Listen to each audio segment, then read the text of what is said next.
Hello, world and universe. Welcome to the Trevor Donald Experience. Manifest your truth. And if you're new to the channel, please hit that like and subscribe button. And for my continued followers, I want to say thank you. And this is an opinion-based video channel where I try to open your eyes and ears to some of the things and issues that are taking place in our cities, our states, our country, and sometimes around the world, and get us to utilize the five senses that God has given us for our common sense balance.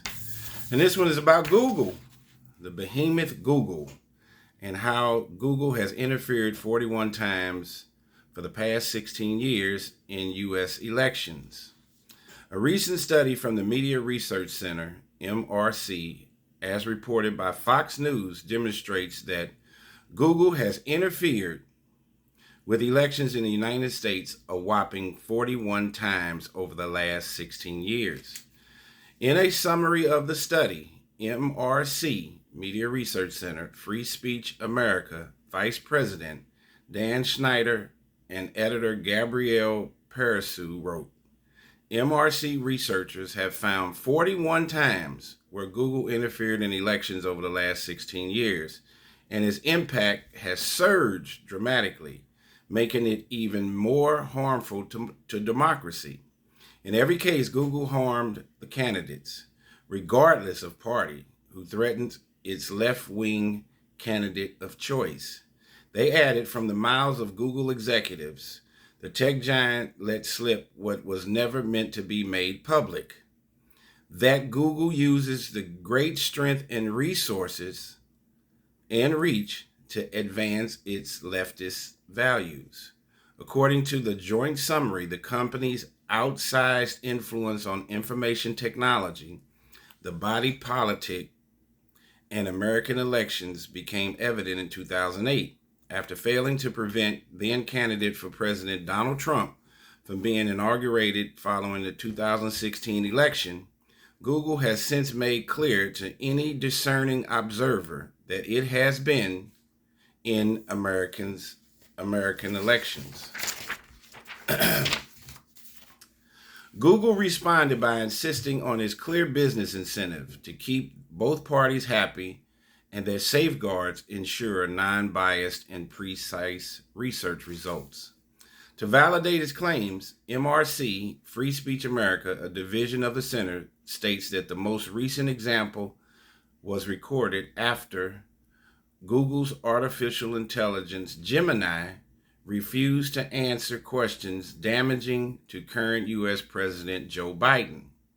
From 2008 through February 2024, Google has utilized its power to help push to electoral victory the most liberal candidates, regardless of party, while targeting their opponents for censorship, says the study. Other cited examples include seeming to favor Barack Obama over John Biden in 2008, favoring Obama over Mitt Romney in 2012, using its algorithm to exclude autofill results that potentially hurt Hillary Clinton in 2016, not doing the same for then candidate Donald Trump or Bernie Sanders, and working to help likely pro-Clinton Latino voters to go to the polls that same year. The study also found that Google was suppressing news critical of Biden and his administration, concealing most Republican campaign websites for the 12 competitive Senate races in 2022, and aiding Biden by burying in its research results the campaign websites of every one of his significant opponents in 2024.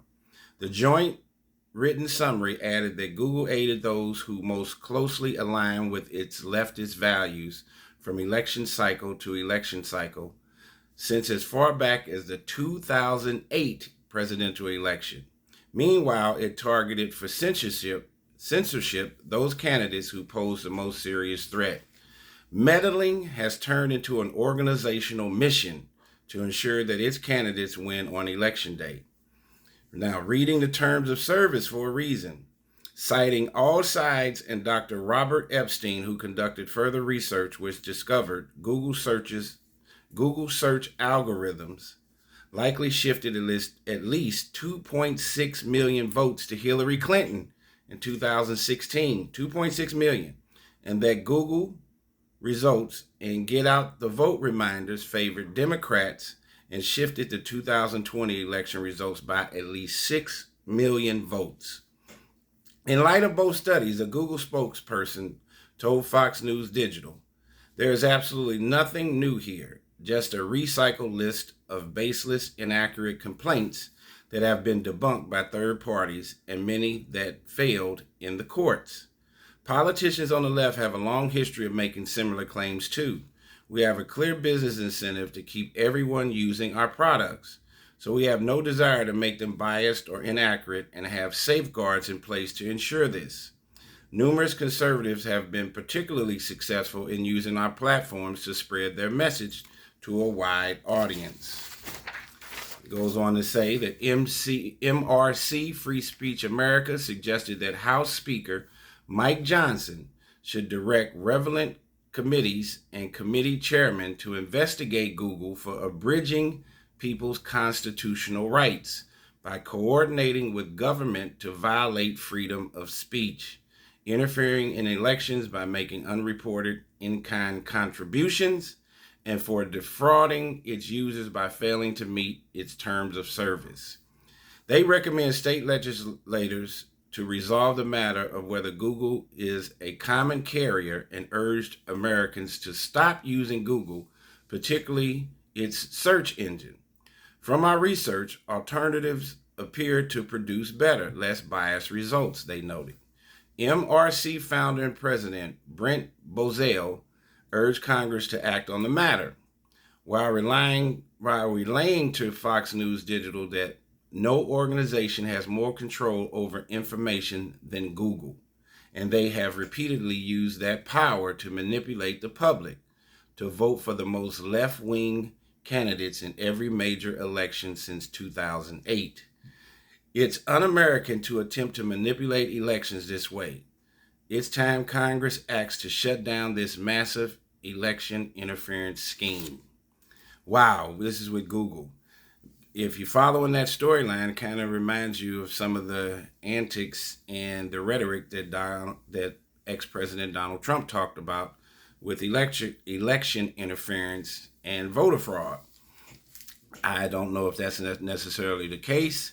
I do know about 10 years ago, living in Chicago, I did participate as one of the voter regulators where I oversaw one of the voting machines. I did the pre-working of it to become part of the election, and it was a very archaic machine, very draconian. I could see where there were all kind of loopholes for shad issues back then, where votes may not get completely submitted correctly. I was thoroughly shocked. It was not fully computerized where you could push a button, make a vote. There was a lot of manual human labor involved in it, which will create lots of room for error. And it made me a little disheartened about the voting process when I was one of those election guide persons, or whatever you call it. I can't remember the specific term. But it goes to show you, Google is a behemoth, YouTube is a behemoth, TikTok is a behemoth. I think they've killed the traditional newspaper and traditional way of gathering information and reporting information. You have tons of the Washington Post, LA Times. There are several hard copy newspapers that are going completely out of business with this digital technology and its advancements. But yeah, from a marketing standpoint, Google, YouTube, TikTok, I think they can definitely sway votes, whether it's leftist or rightist, conservative or liberal. I don't see necessarily anything wrong with it if the owners of those internet companies feel a certain way and they want voters to sway a certain way. That's their business. Tell me what you think about this Google manipulation for the last 16 years.